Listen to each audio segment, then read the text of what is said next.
25절까지의 말씀 함께 나누겠습니다. 마태복음 1장 18절부터 25절까지의 말씀입니다. 한 목소리로 공독하겠습니다. 예수 그리스도의 나심은 이러하니라. 그의 어머니 마리아가 요셉과 약혼하고 동거하기 전에 성령으로 잉태된 것이 나타났더니 그의 남편 요셉은 의로운 사람이라. 그를 드러내지 아니하고 가만히 끊고자 하여 이 일을 생각할 때에 주의 사자가 현몽하여 이르되 다윗의 자손 요셉아 내 아내 마리아 데려오기를 무서워하지 말라. 그에게 잉태된 자는 성령으로 된 것이라. 아들을 낳으리니 이름을 예수라 하라. 이는 누가 자기 백성을 그들의 죄에서 구원할 자이심이라 하니라. 이 모든 일이 된 것은 주께서 선지자로 하신 말씀을 이루려 하심이니 이르시되 보라 처녀가 잉태하여 아들을 낳을 것이요 그의 이름은 임마누엘이라 하리라 하셨으니 이를 번역한즉 하나님이 우리와 함께 계시다 함이라. 요셉이 잠에서 깨어 일어나 주의 사자의 분부대로 행하여 그의 아내를 데려왔으나 아들을 낳기까지 동침하지 아니하더니 아들을 낳음에 이름을 예수라 하니라. 아멘. 아멘. 여러분, 성경은요 인간 역사의 일부를 언급하고 있습니다. 하지만 인간의 모든 역사를 언급하는 인간의 역사책은 아닙니다.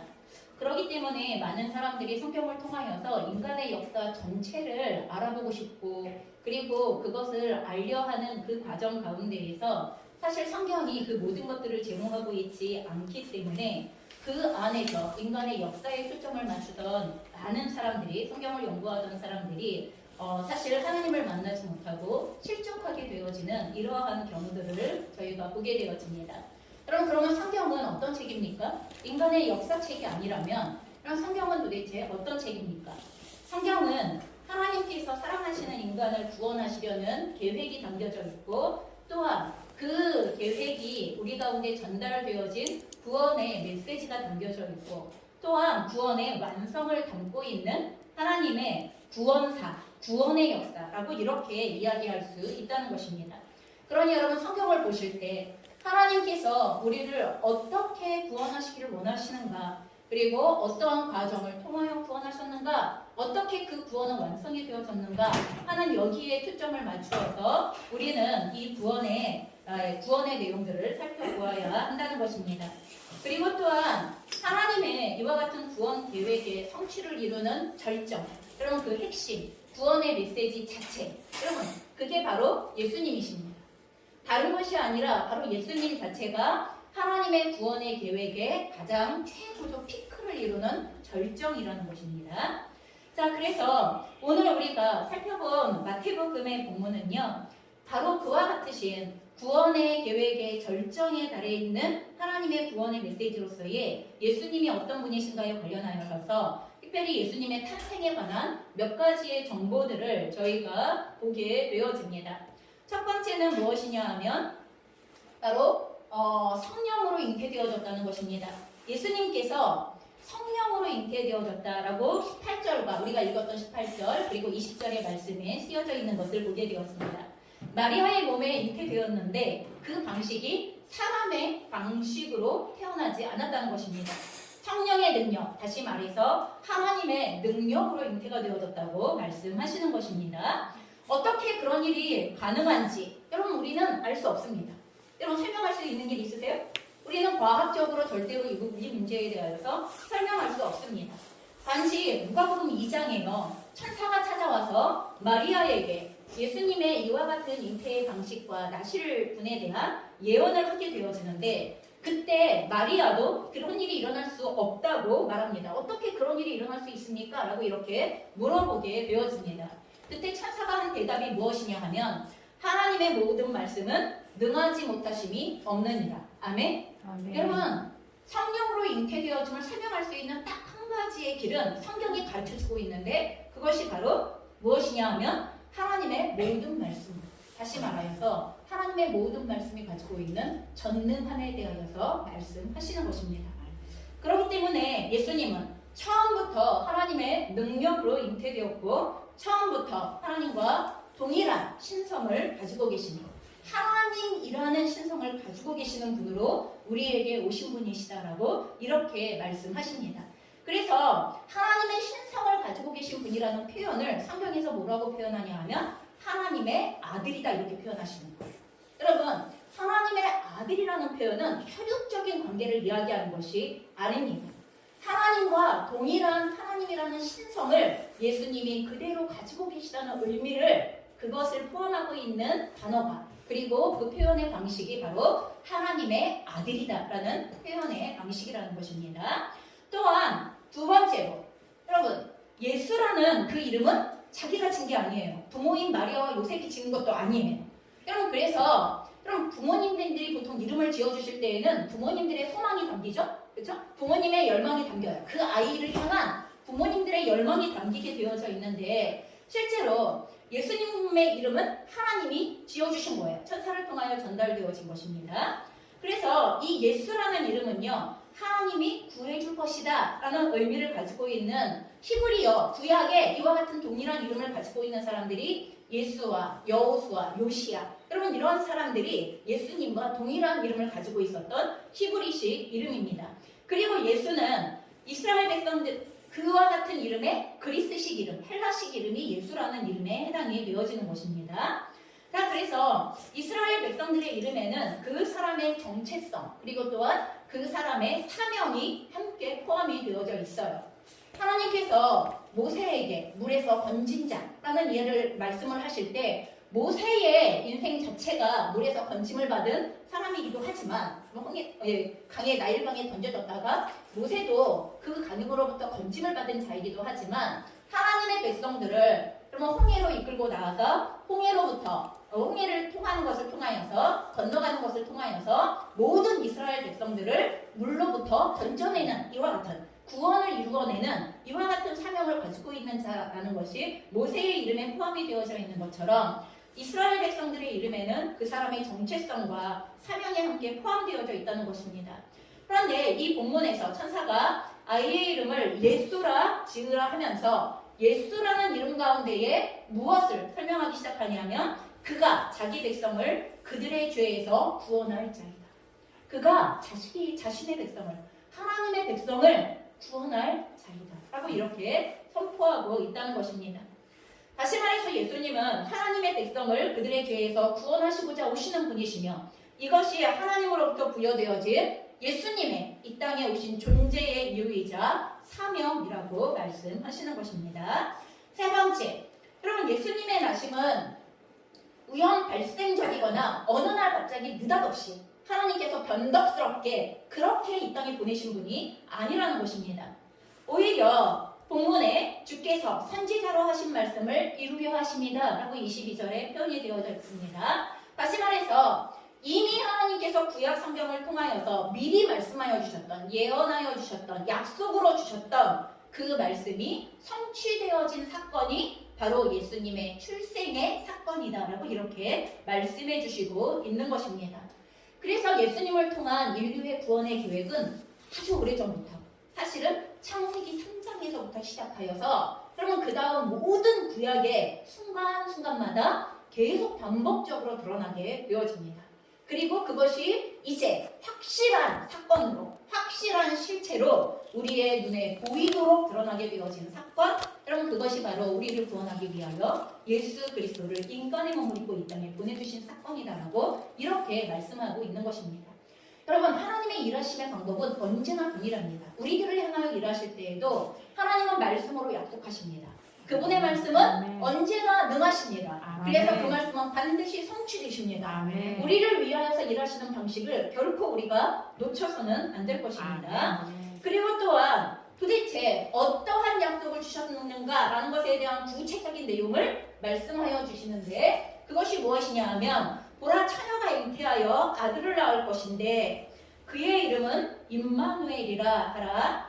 그 이를 번역한즉 하나님이 우리와 함께 계시다 함이라 라는 여러분 이사야서 7장 14절에 이미 예언이 되어져 있었던 말씀을 오늘 예수님의 잉태에 관련되어진 마리아에게 이 말씀을 전하는 과정 가운데에 이 말씀을 다시 인용하고 있어요. 그 약속을 기억하게 하고 있다는 것입니다.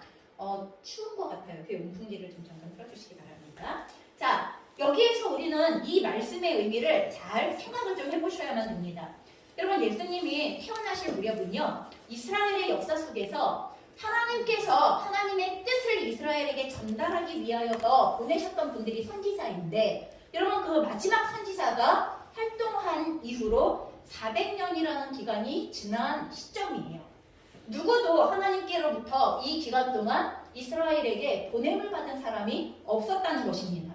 다시 말하여서 이스라엘 백성들은 마지막 구약의 성경인 말라기에서 하나님께서 강력하게 이스라엘의 죄를 지적하세요. 목자들의 죄, 제사장들의 죄, 지도자들의 죄, 백성들의 죄, 온 이스라엘의 전반적인 죄의 내용을 낱낱이 지적하시는 내용이 말라기서 전체의 본문 가운데에 기록이 되어져 있습니다. 그래서 이 말라기서에서 하나님께서 지적하셨던 온갖 죄악으로 인하여서 이스라엘 백성들은 어떻게 자신의 인생들을 생각하게 되어졌어요? 우리는 하나님께 버림을 받았나 보다. 어둠 가운데 버려진 존재가 되어졌나 보다. 왜요? 400년 동안 그 이후로 말씀하시지 않으신 거예요. 그 이후로 누구도 하나님의 보냄을 받아 이스라엘 백성들에게 오지 않았으니까 이스라엘 백성들 안에 여러분 이것에 대하여서 어떻게 생각하겠냐는 거예요. 그 실상이, 그 버림을 받은 실상이 지금 어떻게 나타나고 있어요? 예수님 당시에 로마의 식민 통치 아래 놓인 백성들이 억압을 받고 고통을 견뎌내고 있었던 이와 같은 시기, 종교적으로도 자유롭지 않아요. 정치적으로도 더더욱 자유롭지 않아요. 경제적으로 온갖 수탈이 이루어져요. 너무나 버거웠었던 그날들. 우리가 구약에서 이스라엘 백성들이 애굽의 종이 되어져서 학대받았던 날들을 여러분 비유하여, 대비하여 생각해 볼 수 있는 그러한 날들이라고 생각할 수 있는 상황이 지금 이스라엘에게 펼쳐져 있다는 것을 여러분 그들이 느끼고 있잖아요. 그들이 경험하고 있는 그런 상태라는 것입니다. 자신들 민족의 죄와 또한 그 죄로 인한 고통의 무게가 그들의 역사 속에 고스란히 드러나 있었던 그런 시대, 바로 그들이 살고 있었던 시대라는 것입니다. 여러분 여기에서 이스라엘이 느끼는 죄의 무게는 너무 무거웠을 것입니다. 그로 인한 하나님과의 단절, 하나님이 우리를 더 이상 바라보지 않으셔. 하나님이 더 이상 우리에게 말씀하지 않으셔. 하나님이 우리에게 더 이상 찾아오지 않으셔. 하나님이 더 이상 우리 가까이에 계시지 않아. 여러분 영적으로 민감하신 분들은 아마 그 당시에 그렇게 생각하고 있었을 거예요. 아무리 성전에서 종교적인 제사가 되어지고 있었다 하더라도 영적으로 예민하시고 그리고 깨어있는 분들은 그런 생각들을 가지고 있었을 것입니다. 그러니 그 상태는 하나님과의 완전한 단절 가운데 있었던 절망과 고통과 억압의 상태라는 것을 우리는 생각해 볼 수 있습니다. 그러한 상황 속에 오늘 예수님 출생에 관한 메시지는요, 이스라엘 백성들에게 얼마나 감격스러운 메시지가 되어지는 것인가. 이것이 장래에 이스라엘 가운데 얼마나 소망을 주는 내용이 되어지는 것인가 라는 것에 대하여 우리는 알 수 있습니다. 지금 마리아가 천사를 통하여 듣게 되어진 이 소식을 정말 그 시대에 이스라엘의 영적으로 깨어있는 사람들이 들었다면 이제 됐구나. 이제 우리는 살 길이 열렸구나. 이제 우리에게는 소망이 있구나. 이제 우리는 하나님과 다시 연합할 수 있구나 하는 것에 대하여서 얼마나 감격스러운 마음들을 품게 되어졌을까 하는 것을 생각해 볼 수 있다는 것입니다. 예수님을 통하여 하나님의 백성들을 그들의 죄에서 구원해 주실 것이다 라는 이 선포, 죄로 인하여서 하나님을 떠난 백성들을 그냥 내버려 두거나 포기하지 않으시고 죄로부터 구원하실 뿐만 아니라 하나님께서 그 백성들 가운데 거하시면서 그들과 함께 계시겠다. 내가 그들을 죄로부터 건질 뿐만 아니라 그리고 죄로부터 건져진 그들 안에 내가 너희와 영원히 함께할 것이다 라는 이 메시지가 바로 예수 그리스도를 통하여 전달되어지고 있는, 이스라엘 백성들에게 선포되어지고 있는 메시지라는 것입니다. 그러니 이스라엘이 이보다 더 기다렸던 메시지가 있겠습니까? 이보다 더 기쁘고 감사한 일이 있겠습니까? 그러니 예수님 자체가 이스라엘에게는 가장 복된 소식, 여러분 그 가장 복된 소식을 우리는 복음이라고 그렇게 이야기를 하는 것입니다. 여러분 우리가 예수님이 이스라엘 백성들에게 가장 중요한 그리고 가장 가치 있고 기쁜 복된 소식이다 라고 그렇게 이야기를 하는데, 그럼 성경에서 복음에 대하여 무엇을 말하는가 하는 부분들을 우리가 조금 더 살펴보고자 합니다. 복음을 가장 정확하게 설명해 주었던 바울의 글들 가운데 로마서 1장 1절부터 5절의 말씀이 있습니다. 저희가 이 말씀을 한 목소리로 같이 봉독하겠습니다. 예수 그리스도의 종 바울은 사도로 부르심을 받아 하나님의 복음을 위하여 택정함을 입었으니 이 복음은 하나님이 선지자들을 통하여 그의 아들에 관하여 성경에 미리 약속하신 것이라. 그의 아들에 관하여 말하면 육신으로는 다윗의 혈통에서 나셨고 성결의 영으로는 죽은 자들 가운데서 부활하사 능력으로 하나님의 아들로 선포되셨으니 곧 우리 주 예수 그리스도시니라. 그로 말미암아 우리가 은혜와 사도의 직분을 받아 그의 이름을 위하여 모든 이방인 중에서 믿어 순종하게 하나니. 여러분, 복음은 유앙겔로이라는 단어를 사용합니다. 그러면 이것은 좋은 전령, 좋은 전달자라는 여러분 이러한 내용을 담고 있는 단어입니다. 여러분 1세기경에 전쟁에서 승리한 황제는요 전령을 보내요. 자기의 국가에 전령을 보냅니다. 그래서 이 전령을 앙겔로이라고 말하게 되어지는데, 전령을 보내서 뭘 말하는 거예요? 우리가 승리했다. 우리가 승리했고 우리의 통치는 영원하다 하는 것에 대하여서 여러분 이것을 온 백성들에게, 모든 백성들이 알 수 있도록, 모든 백성들이 듣고 모든 백성들이 기뻐할 수 있도록 선포하는 행위를 하게 되어집니다.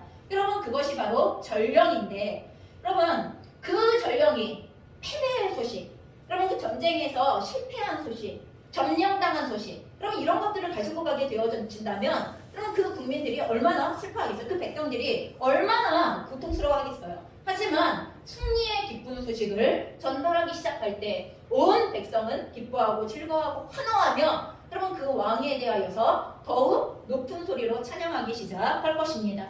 여러분 그래서 한마디로 복음은 선언이고 선포입니다. 복음은 그저 우리에게 따라도 되고 안 따라도 돼 라는 선택의 여지를 주는 것들도 아니고 충고를 주는 것들이 아니라 이미 예수 그리스도를 통하여 이루어진 놀라운 소식에 대한 선포, 그것도 이루어진 놀라운 좋은 소식에 대한 선포, 여러분 이것이 바로 복음이다 라고 말씀하고 있는 건데, 여러분 이 복음에 대하여서 다시 한번 저희가 살펴볼 때, 오늘 로마서를 통하여 살펴볼 때 이 복음에는 몇 가지 특징들이 있습니다. 첫 번째, 이 복음은 하나님의 복음이라고 기록되어져 있습니다.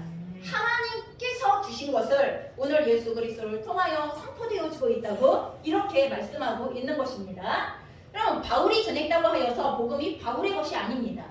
하나님의 복음, 다시 말해서 그 복음의 내용 자체가 하나님의 것이고 하나님으로부터 비롯되어진 것이다라고 이렇게 말씀하고 있는 것입니다. 그렇기 때문에 여러분 복음은 시대에 맞게, 우리 시대에 맞게, 우리의 상황에 맞게, 우리의 입맛에 맞게 고쳐져서 받아들여야 하는 것이 절대로 아닙니다. 희석시켜서는 안 되는 것입니다. 오늘날 많은 그리스도인들조차, 그리고 교회를 다니시는 성도님들조차 복음을 사람의 눈높이에 맞추어서 사람에게 인기 있는 내용으로 만들기를 원하는 마음이 있어요. 우리는 그런 것을 인본주의적인 복음이다라고 이렇게 얘기합니다. 사람들이 받아들이기에 좀 좋아 보이는 내용, 사람들이 받아들일 때 별로 부담을 느끼지 않을 수 있는 내용으로 복음을 변질시켜서 바꾸어내는 작업들이 이루어지는 경우가 얼마나 많은지 모릅니다.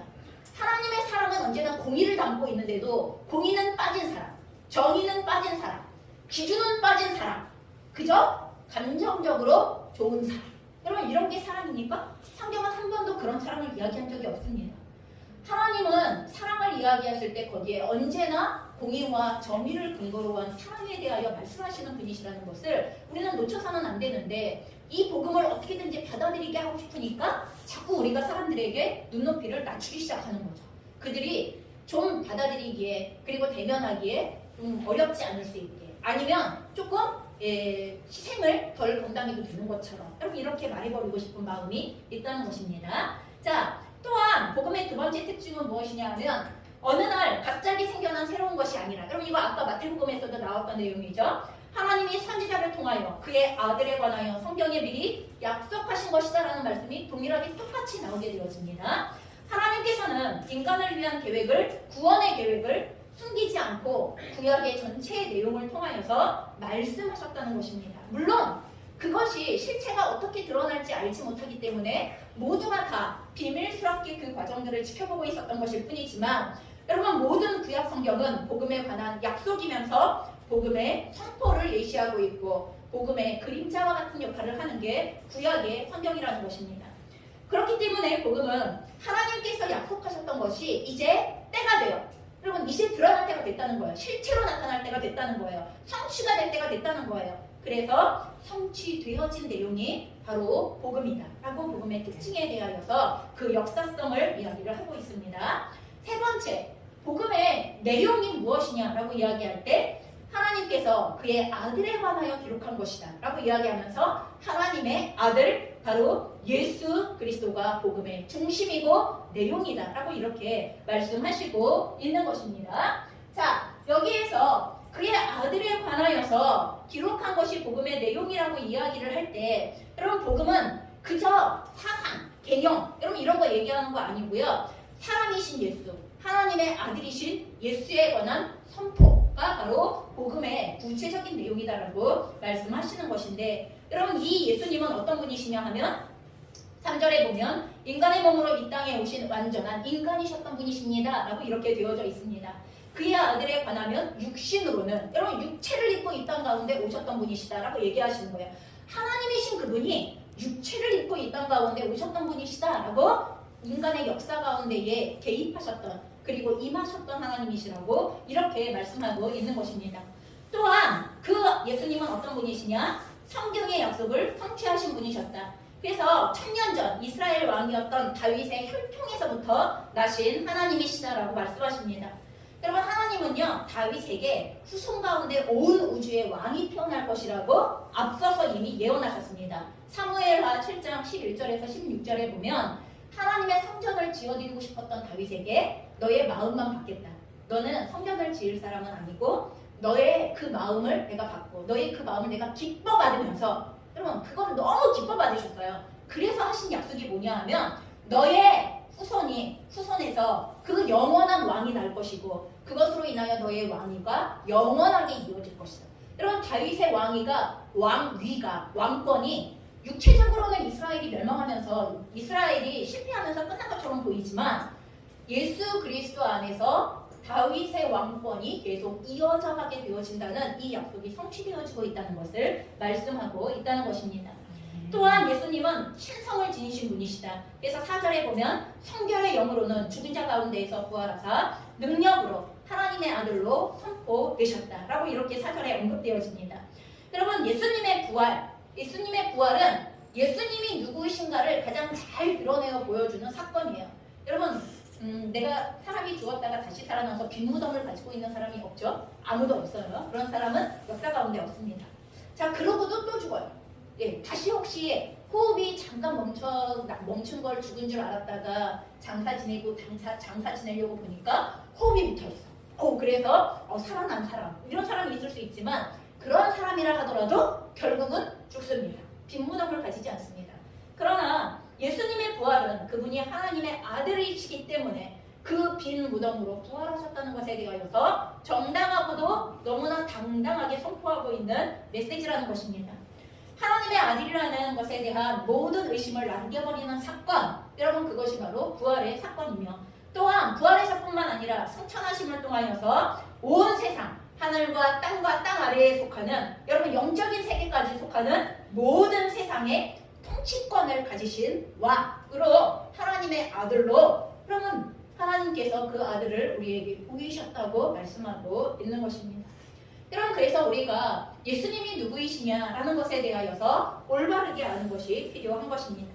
자, 복음의 특징에는 또 한 가지가 있습니다. 복음은 우리에게, 이 복음을 받아들이는 사람들에게 요청하는 것이 있습니다. 무엇을 요청하게 되어지냐 하면, 그러니 그 하나님께서 예언하시고 기록하시고 약속하시고 성취하신 바로 그분을, 예수 그리스도를 믿어라. 그리고 그분께 순종해라 라고 이렇게 우리에게 요구하기 시작한다는 것입니다. 여러분, 그래서 그리스도를 믿는다는 것, 그것에 대하여서 저희가 다시 한번 설명드리고 싶습니다.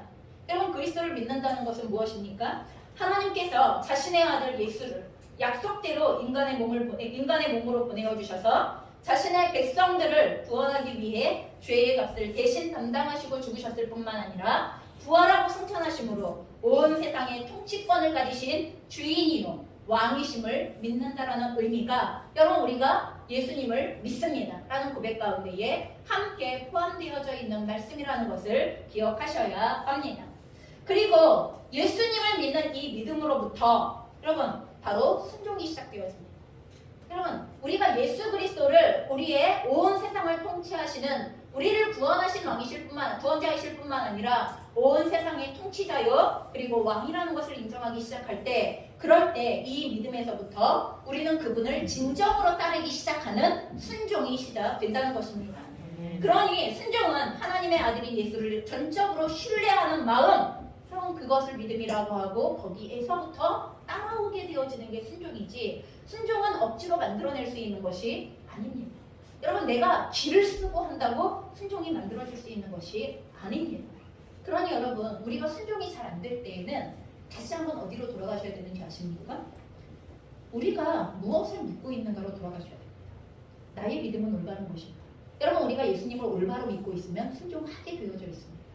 예수님이 어떤 분이신가에 대하여 올바른 믿음을 품고 있으면 반드시 순종하게 되어져 있습니다.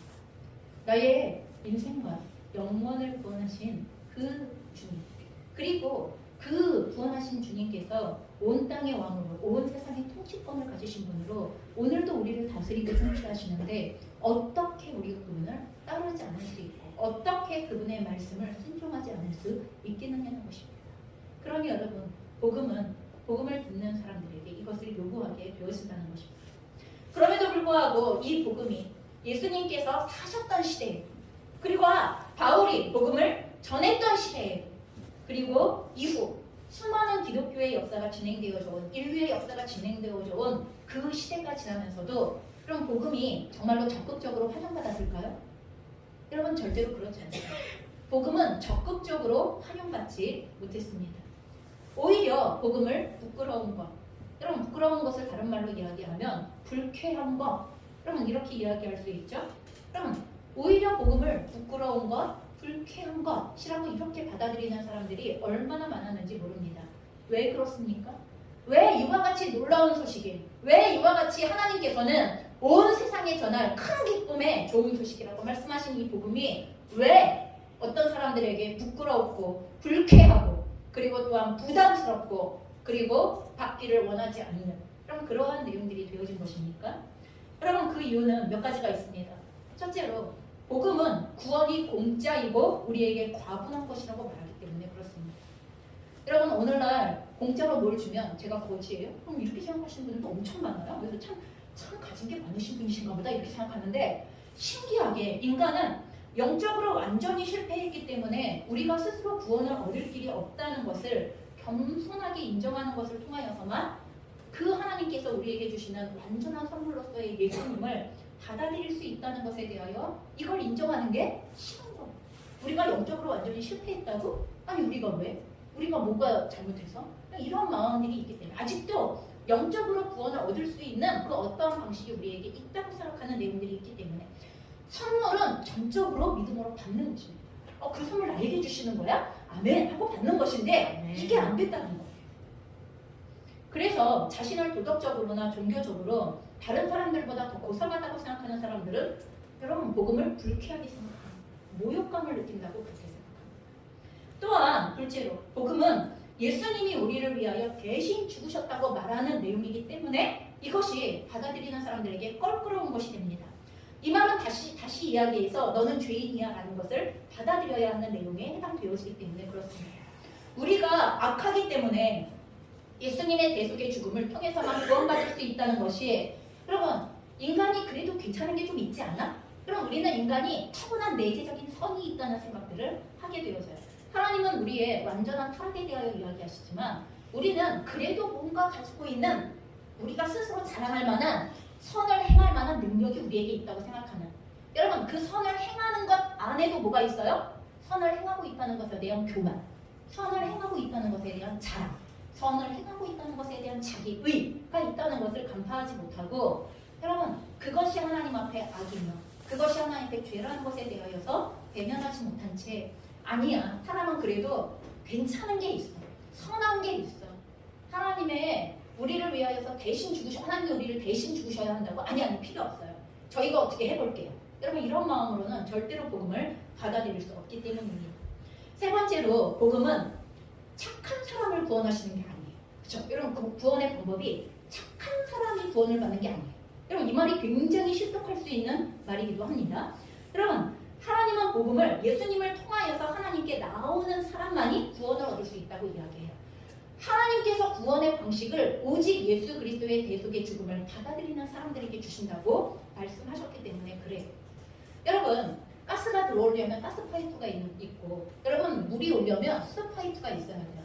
구원의 파이프가 예수 그리스도라는 거예요 구원의 파이프가 예수 그리스도인데 사람들 안에는 구원의 파이프를 자신의 선을 행하는 것이라고 생각해요 선을 쌓으면 구원이 된다고 생각하는 거예요 그래서 우리의 인간의 종교의 대부분의 종교가 추구하는 가장 강력한 내용이 무엇이냐 하면 선을 추구하는 것 적선이라고 얘기하죠 선을 쌓아가는 것이 이게 구원의 조건이라고 생각하는 거예요 구원을 받을 수 있는 근거 하지만 성경은 거꾸로예요 구원을 받으면 하나님의 선이 우리 안에 들어와 선을 행하게 된다고 말씀하세요 여러분 선은 구원의 조건이 아니라 구원받은 그리스도인들에게 당연히 나타나게 되어지는 하나님의 성품이며 하나님의 뜻이며 하나님의 능력이다라고 이렇게 말씀하시기 때문입니다 그러니 여러분 자기 방식으로 하나님 앞에 구원을 얻을 수 있다고 생각하는 사람들 자기의 자율성을 가지고 내 방식으로 하나님 구원 받을게요 라고 생각하는 사람들에게 아니야 오직 예수 그리스도를 통해서만 구원이 가능해 라는 이 말이 얼마나 걸림이 되어지는 말이 되어지는가 왜 꼭 그 방법으로요? 그럼 우리의 모든 자율성을 내려놔야 돼요 내 자율성을 내려놓고 내가 내 방식으로 구원을 얻을 수 있다고 생각하는 모든 시도들을 내려놓고 하나님께서 주시는 방식으로의 주님의 그 구원의 방식을 예수님을 선물로 받아들입니다 해야 된다는 것입니다 자 그것이 정면으로 우리가 구원을 얻기를 원하는 방식과 대립되어지기 때문에 그래서 불쾌감을 느끼기도 합니다.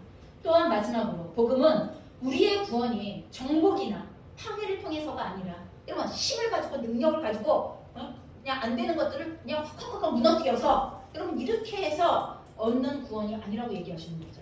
그게 아니라 예수님의 고난과 섬김을 통하여서 성취가 되어지는 구원이다 이렇게 얘기하시는 거예요. 예수님께서 고난과 죽으심을 통하여서 섬김을 통하여서 우리에게 구원을 주셨던 여러분 이 방식 그래서 예수님을 따른다는 것 복음을 받아들이고 그분께 순종하는 아까 예수를 믿어 순종하게 하려 함이라 라는 복음을 받아들인다는 것 안에는 예수님을 따른다는 것이 포함이 되어지는데 그 말은 우리도 예수님처럼 예수님과 함께 고난을 받고 섬기는 삶으로 부름을 받았다는 이야기가 되는 것이기 때문입니다. 여러분 이 말은 복음은 편하고 그리고 안전하게 살기를 원하는 여러분 그냥 내 삶에서 편하기를 원해요. 안정을 누리기를 원해요. 웬만하면 좀 어려움이 없었으면 좋겠어요. 웬만하면 고통이나 고난이 없었으면 좋겠어요. 이러기를 너무나 원하는 우리들을 낭떠러지를 내모는 듯한 느낌을 갖게 하죠. 낭떠러지를 정말 내모는 듯한 느낌을 갖게 해요. 아니 주님이 감당하셨던 고난과 섬김으로 제가 구원을 받았으니 그걸로 되지 않았을까요? 아니요. 주님은 나를 따르라 이렇게 얘기하십니다.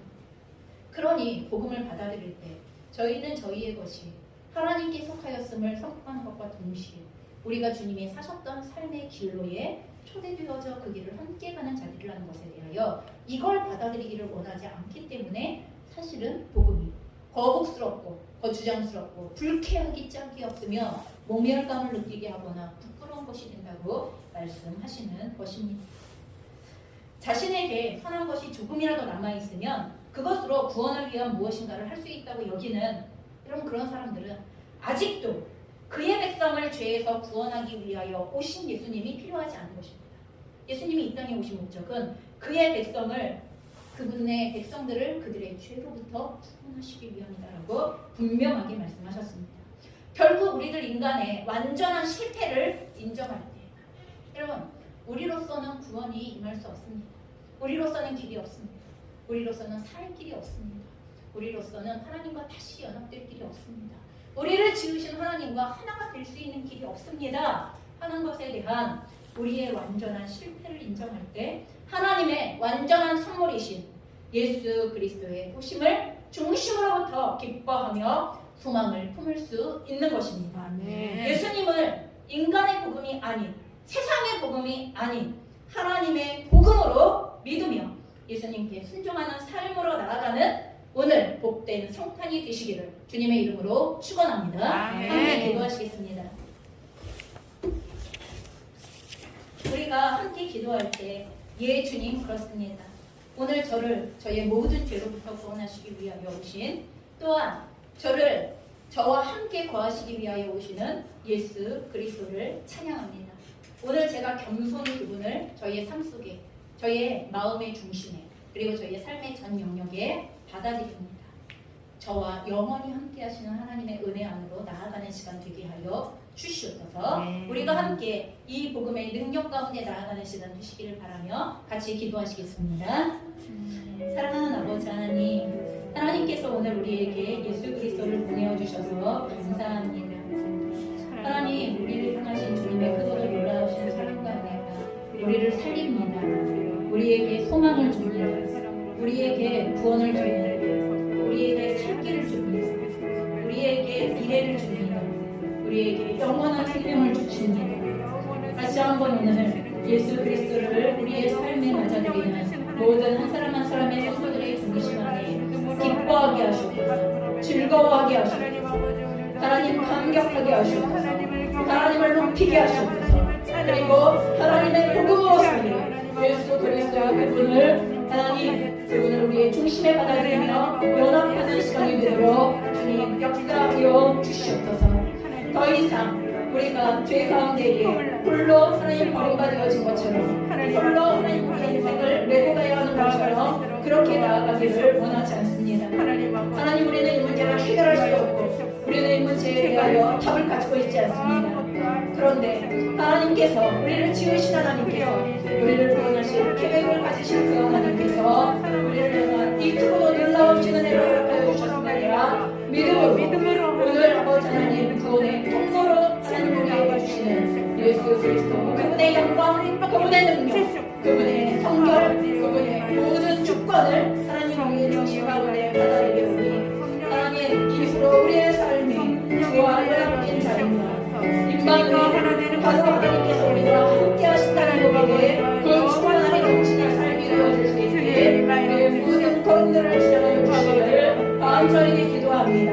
더 이상 우리가 홀로가 아니라 더 이상 우리가 아버지 하나님 버려진 자가 아니라 더 이상 우리가 하나님과 막혀진 자가 아니라 더 이상 우리가 하나님 우리의 삶에 대하여 어찌해야 할 바를 모르는 자가 아니라 하나님 기뻐하고 기뻐하는 자로 나아가는 이 시간이 되게 주님 도와 주시옵소서. 하나님 아버지 감사드립니다. 오늘 하나님께서 우리 가운데 임하심으로 하나님의 구원을 선포하셨으니 우리가 마음과 뜻과 힘과 생명을 다하여 하나님께 사랑의 고백을 가지고 나아갑니다. 사랑하는 아버지 하나님, 오늘 복음 그 자체로 우리에게 오시는 예수 그리스도의 나심을 통하여 인간의 몸을 입고 이 땅에 오심을 통하여 우리에게 보여주시는 하나님의 우리를 향한 그 크고도 놀라우신 구원의 계획, 구원에 예비하여 주심을 우리가 기쁨으로 받아 화답할 수 있는 이날이 되도록 주님 역사하여 주시옵소서. 아멘. 하나님, 하나님의 복음을 세면할 때 더 이상 우리가 홀로가 아니라 하나님과 함께 연합한 자로서의 하나님 평강과 그리고 또한 하나님의 복된 걸음으로 나아갈 수 있는 하나님의 백성들이 되게 하여 주옵소서. 아멘. 감사하며 예수 그리스도의 이름으로 간절히 기도드리옵나이다. 아멘.